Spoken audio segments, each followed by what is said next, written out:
Now we're going to take a look at how to enter and set up vendors in our system. The first place we're going to go is the contacts area, where we're going to enter a new vendor by clicking on the Add Contact button. Here we're first going to add a first name and a last name, as well as a company name. That way, if you're searching for this particular vendor, you can search by their company name also. And then we're just going to add a title and also their email address. And the most important thing to remember when you're setting up a vendor here in the contact form is this vendor selection area. We're going to click on yes, because this is a vendor, and then we're going to hit save. And now you can see right here, I'm going to click on the vendor we just added, and there is a tag right here noting that this is a vendor. And this vendor has also been automatically added to the vendors group over here in the left column.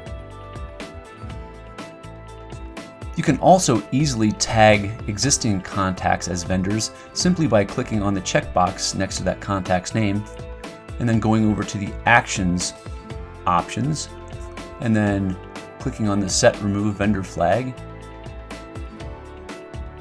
And as you can see here, now those particular contacts have been flagged as vendors. Once a contact is flagged as a vendor, you can then associate them with an event. So we're going to click on the Events tab, and then we're going to click on an event to associate these vendors with. To associate a vendor with an event, we're going to click on the Edit Event button, and down here at the bottom, there is an Associate Vendors with this event option. So we're going to click in that field, and it gives us a pull-down list of vendors to choose from that we have tagged as vendors in our contact area. Once we've done that, we'll hit save.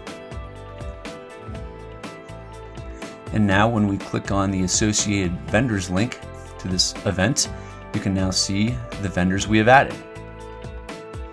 Once you have associated a vendor with an event, you can do quite a few things with those vendor tags inside of certain tools. For example, in the budget area, we're going to click on that tool right now. We can associate a vendor with a line item. So we're going to click on this existing line item right here. We're going to edit it, and then we're going to go down to the bottom of this form where it gives us the option to associate vendors with a particular budget line item. And you can also associate vendors with line items in our itinerary tool also. And here's something you should note. Associating a vendor with an event is not the same thing as inviting a contact into an event. Inviting a contact into an event gives the person permission to use those tools. Associating a vendor simply associates that vendor with the event, and that vendor will not have access to it. Thanks for watching, and drop us a line or a note if you have any questions.